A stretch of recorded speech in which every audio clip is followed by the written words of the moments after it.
Hello, Sean. Thanks for your time. No worries. We're looking at the table. Palace 6 points ahead of you, similar goal difference, but obviously you've got that game in hand. So a win on Saturday, they're another team you can claw back. Yeah, I mean, we're not too worried about who we're clawing back. We are definitely in the business of getting points on the table. So that's our focus. The idea of certain teams and certain performances, certain results, kind of somewhat this season is being topsy-turvy a little bit for all teams, including ourselves. Recently had a run of games where people probably didn't think we'd get much, and we turned over some really good points. So, it's more about points on the board than worried about where Palace are and where we are. They just don't win Premier League games without Wilf Zaha. Well, stats obviously suggest that that's the case. I'm not saying it's that easy. Our intent and purpose is to go and perform to win, obviously. But we don't take it for granted if Zaha's not available that's the case. They've got very good players there, very good manager. So, we've certainly got to be delivering the right performance to get what we want down there. How much healthier could the Premier League look for you by the end of next week? Because obviously you've got on paper, that old phrase on paper, some winnable games the next three. Yeah, I mean, look, certain teams have different challenges during a Premier League season, but like I say, this season's slightly more, it seems to me, slightly more topsy-turvy. The two results for ourselves and Brighton at Liverpool being a great example of it.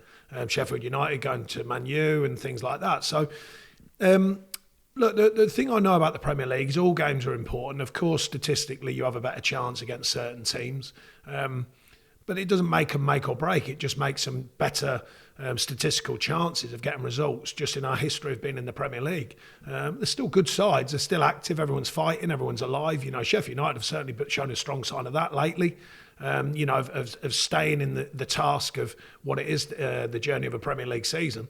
But in reflection on that, they are important games for different reasons. But like I say, you can argue that with all games. Recently, as suggested, went through a run of games where people probably didn't think we were going to get anything really.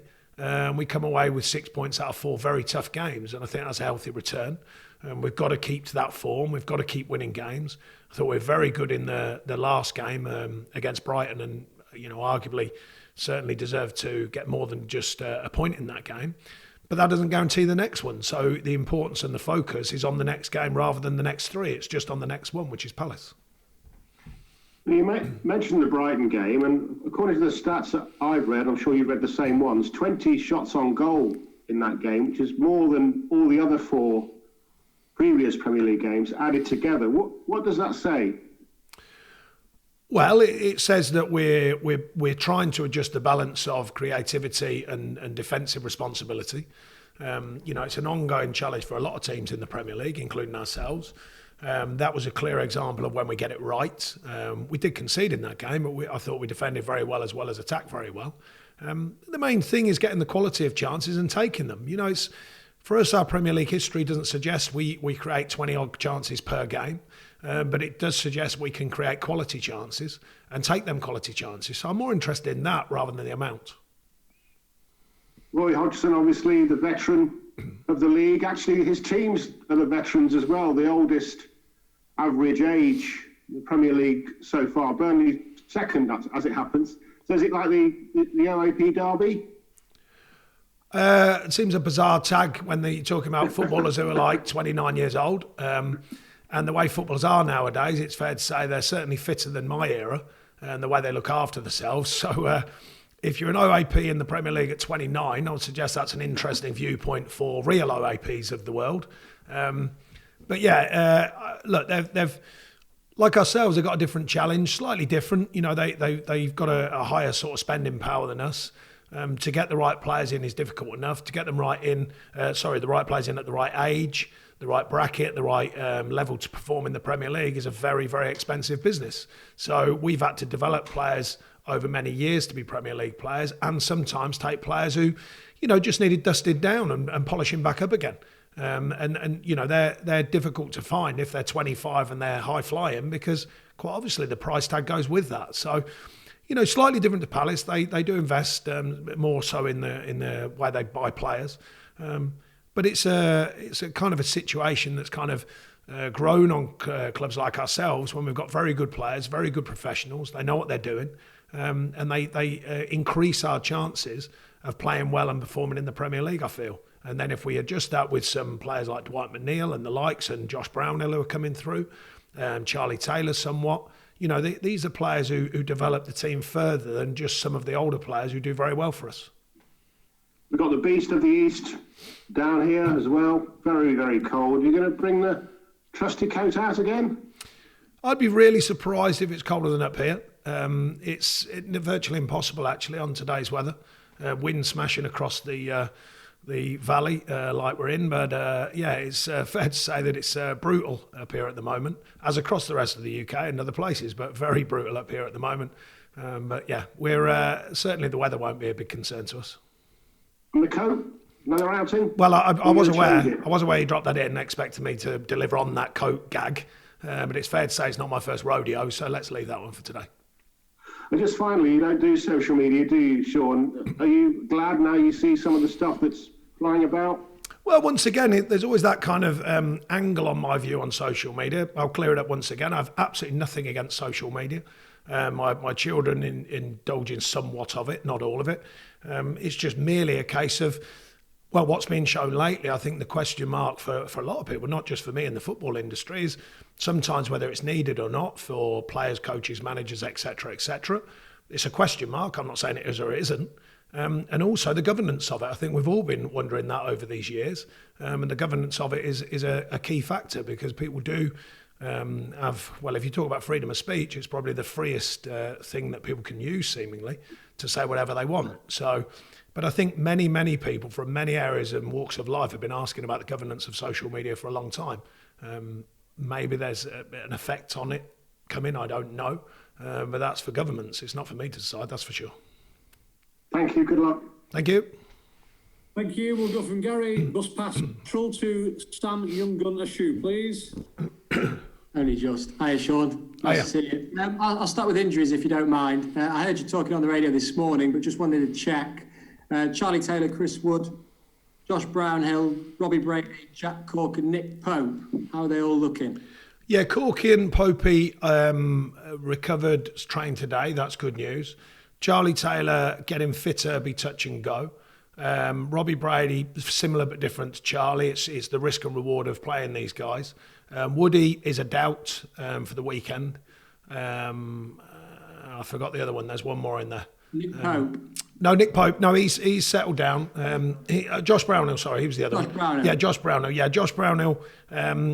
He settled down. It was a soft tissue injury, so we're pleased with that. But it has kept him a bit longer than we thought. But that's certainly settling down now. So he'd certainly be in with a chance, I would say, for the weekend. Good stuff. Palace themselves have up to 10 key players missing. As brutal as it sounds, is this perhaps one of the better times to play them this season? Well, we've been through that situation. I still saw the side they put out the other night. I think it's still a fair side. There's no two ways about that. But yeah, I mean, look, I think this season has had a bigger challenge, not just on ourselves. Ours has been quite obvious on the injury side of things, but I think a number of clubs have been missing players at any one given time, and it's been tricky. I don't think there's any blame attached. There's some bits of common sense by the Premier League when they've put games in where they don't need to. I don't feel. But that's the way it goes. Once they're in there, we get on with it. That's the fixture list. But it's seemingly the point across the league has had an effect, with the amount of games and the timing schedules of games. In balance that, we all know the challenge of it. We all know that everyone's trying to deliver football under very awkward circumstances, with all that's going on in the world. So we're all doing the best job we can. And just finally from me, Sean, can I ask you about the news this morning regarding the women's team? It seems like a really big step in the right direction. Yeah, I think the club continues to evolve, both on and off the pitch with its organisation, its viewpoint. Obviously, women's football has grown a lot in the last, certainly in the last 3 or 4 years. I think the American, ideals of women's football was in front of the curve. I think it was a more powerful force. Obviously, our ownership now being American as well, I think there was a thirst from that and for the club to continue moving forward, like I say. So I think it's a good thing. Thank you. Thank you. Thank Thank you, Sam. Alex Howell, please, BBC. Hi, Sean. Hiya. Now it's been mentioned that Wolf Zaha is out for Crystal Palace, but do you still know what you're going to get from a Roy Hodgson team? Well, I think, you're going to get a team that's willing and committed to the cause. I think they're always organised. They have got some players who can open situations up. I appreciate, that it looks like Zaha won't be there, but he's one player that can. There's others as well. I think that Roy's a very, very clever football fella. He's been around the block. He knows the script. He knows how to work with his players. And Ray Lewington, of course, although I think he might be locked down at the minute. I'm not sure. Someone mentioned that earlier on because he's someone I know. But no, these are people who have been around the game a long time. They know how to work with a group even through the challenges of injury. And you've taken 22 points from your last 16. Do you feel more in the groove? I know you always say you feel like your Burnley team really grow into the second half of the season. Yeah, statistically, we've been very strong in the second half of seasons. Physically, that is. I mean, you can't always guarantee the result sides, although I think we have been, generally speaking. But I think the physical demands of the game, we've always been strong with that. We want to make sure the players are in good shape to deliver again on a physical level, because if you get that right, you get your performances right, and of course your quality, then it increases your chances of winning. And we've shown that a lot over the second half of the season. We've got to do that again this season to make sure that we look after ourselves. That's it from me. Thank you. Thank you. Thank you, Alex. Dan Black. Quick drink. Hang on. 2 seconds. Dan Jewell, Radio Lancashire. Dan Black is not going to take. Dan the man. What's happening? No, you're right. Imagine being mistaken for me. What a horrible thing. You are correct. I am correct. Sorry, did I say that out loud? I meant to keep that bit in. Yeah, there's a habit of that happening when we talk. You are correct with that too. You went through the list of players who you're missing, who hopefully will be on their way back. It's 3 games in a week again. I think it's the penultimate time that's going to happen according to the current schedule. Just how hard has it been to kind of get these players patched up and look after them as best you can with the schedule that you've had? Yeah, it's certainly been the toughest period, or long period, I must say. We've had pockets where it's been really tough with injuries. We had the beginning of the Europa season was very difficult with injuries as well, and smaller numbers, and not heavy investment on the numbers that we needed at that stage. Similar but different this time round.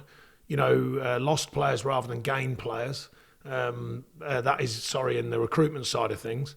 And then you go into after lockdown, we had injuries, but then by the time the next season starts, you're imagining that, some of them have been dealt with and fit and ready, or getting fit and ready. It turns out they weren't, so that elongated that injury spell. And then once we got them back, we started getting other injuries. So, look, we're trying to define the reasons. I've been here, long enough to know our analysis and how we work and how we train. So we're reasonably happy with that side of things. We're always looking to tweak it, of course. It's hard to look beyond the game scheduling because we've played a lot more games. And the other thing is a lot stranger times, a lot different formats to the games. And like I say, it's not a gripe or a moan, it's just a reality. It factually is different. So we've had to challenge ourselves to manage that wisely, or the best we can. And also the players with their performance levels to win games and recover and get ready to go again. And it's been difficult. We have, every time we just about get there, more drop down. And it's really difficult on that side of things. Have you looked into it in more detail this season, Sean? I appreciate you've been manager for a long time, but have you looked into the kind of the root causes of injuries and training workload and stuff players do in their own time and things like that because of the schedule? Yeah, I mean, the balance of what you do and the analysis you've got is kind of, it's not perfect in the sense that the game scheduling, the amount of games is completely different to the norm. So therefore, the analysis can only push you in somewhat of a right direction. We're learning as we go with what's happening at the moment, the varying times and different game schedules. And I suggest, there's the odd game where you think that the Premier League put somewhere else and they've decided not to. And that's one of the challenges we have as clubs, not just us, many clubs, many managers have faced that challenge. The recovery schedule's in-house, don't forget. There's been a period lately because of the spike where we couldn't feed the players properly in-house, and that's not ideal. Or not properly in the sense of what we'd like to feed them with, more like snack boxes and things. We couldn't have a canteen where they can eat normally or somewhat normally with all the right guidelines. So that adds a bit more on the recovery and the the fueling to go again. They can do that in their private lives, of course, but it's helpful if you can, we certainly try and govern the breakfast and lunch idea, so they're the key times before training and after training. So that's different. You add in the game schedules, you add in the amount of players that you're missing, therefore more players are playing more football. There's a lot going on, and like I say, there's not gripes. I'm just explaining the truth of the matter. It's no excuses. These are the realities. This is what we deal with. This is what we've got to keep working through. So far, we are working through it, and the players are working very hard, and that's what we've got to continue doing. Palace at home, Sean, was the first Premier League win of the season back in November, I think it was, wasn't it? How significant was that, and how much have things changed since then? It's to get your first win is always gets the story to change somewhat. Home win, then away win, and then the story softens a little bit. We have added on the back of that with a good points total, into very tough games as well, and come out the right side. Excuse me, a couple got away from us. Look, all sides are, decent in the Premier League. Palace certainly are. Stories of ifs, buts and maybes and injuries and all the rest of it. When the whistle blows, that all goes out the window. I've been pleased with our recent performances against some very good sides. Our last performance out against Brighton, I thought, was very strong. Arguably, certainly the second half, one of the strongest performances we've had this season. We didn't get the win, but I thought, if anyone was going to win it, it'd be us. And we worked well at both ends of the pitch. So we've got to do that again. We've got to go down there with the right attitude and the right mentality to take the game on. I feel that's a strong point of ours, to have the mentality to challenge ourselves in these games. That's got to continue. It's simple as that. We've got ourselves in reasonable shape, I think, from where we were at game 8. And now it's about building on that and continuing the sort of push down the rest of the season to play well and perform well in order to get what we want, which is, of course, more wins. Have you got good memories of Selhurst Park? You obviously won there last season. And generally speaking, I've enjoyed going down there. And there's, look, it's hard without fans. There's usually a good atmosphere there. Fans make it a good atmosphere down there. It's different. We all know that. But generally speaking, we've fared reasonably down there. But it's not an exact science at some grounds. You've got to go. It still comes down to performances. I talk about it a lot because I believe in it wholeheartedly. You get the odd scrape, you get the odd lucky one, of course, and we'd all take them. Every Premier League manager will take the indifferent performance, but to win. But generally speaking, you want performances where there's a future in it. And I think since game 8, and we've got players stronger and fitter and sharper, we've looked like we can perform, and there's a future in what we're doing. The way we're performing, the way we're taking games on, and that's an important factor. It doesn't guarantee you anything, but it gives you a whole better chance if you're performing in a manner that can win games. Just on the lack of fans, the Premier League stats, I think, show that away wins are up this season, which I don't think is a huge surprise. Do you still find it to be less enjoyable and less of an experience when you go away from home and there's no supporters there, even though it would be traditionally more hostile? Yeah, look, part of what you do as a footballer, particularly the players, is the fan effect, and what it is to play in front of a crowd. I think that's all part of it. The buzz and excitement of being a player. As a manager, it's slightly different. Your focus is on a whole group. It's not just you as an individual. And of course, some fans at some clubs are interesting. Always get a few nice messages delivered with aplomb usually. So there's one or two of them. But generally speaking, I think, excuse me, it's good for all grounds and all clubs to have fans in. I think everyone can't wait for that to happen. As we know, the world's got to correct itself and the UK's got to correct itself first. But I think it'll be great if that happens and we can get fans in, whether it's home and away. It's one of them things. Fans do make football what it is in many ways and many formats, particularly in stadiums. I just wanted to finish by asking one on the women's team that you touched on earlier on. We talked before about your son being, a fledgling footballer. You've got a daughter as well. How good is it that... Trust me, that's not going to be the one. No, I didn't mean that. That's not her bag. She likes watching us though. She enjoys the games, but no. She's not too interested in playing football. But it's great, isn't it, that young girls now... Oh yeah, terrific. Yeah, terrific. It's a terrific game, shared by all. More so going up through the last. I don't know where it really started. It's maybe 10 years, maybe beyond that. I'm on about younger girls' teams and stuff. Great. That really is good. It should be all-inclusive sport. It's getting that way. And growing in the women's game as well. We all know that. And so our club is going to be part of that moving forward. So, yeah, definitely all for that. And she likes watching. Does she give you feedback? Do you get criticism? She's improving all the time. Probably the last year or so, actually, the last year, 18 months, she's really got more into it. And she watches the games now, and she's getting an eye for it. She's understanding what's going on. Always feeding back on what I should do and what I shouldn't do. But then generally, that's the women in my life. So that's a standard sort of situation. Know your players, Sean. Of course. Thank you. Cheers. Thank you, Dan. Ian Parker, please. Press Association. Sean, just one from me, because the chaps have covered a lot of ground. I just wanted to ask, obviously you had that run of 3 wins in a row a few weeks ago. It's now 4 without a win. Is there any detectable change in mood in the players at all? Do you see that during times like this? No. Reality of the Premier League, played some top sides. If you turn that around the other way, 6 points out of 4 games that people didn't think we'd get a point out of, probably. And then we played Brighton, delivered a very good performance, a winning draw, as one of my managers used to call it, a winning draw. I think these are the realities of the Premier League. We're well enough versed in it. It's not about the feeling about it. It's about the realities for us. That can happen against Chelsea, Man City, sides like that. You've got to take on the next challenge. A good run, bad run doesn't guarantee the next one. So, we've got to focus on that. Make sure that we're delivering a performance. Always been the key to it for me, and we'll continue to do that. Thanks, Ian. That it for you, Ian? Yeah. Okay.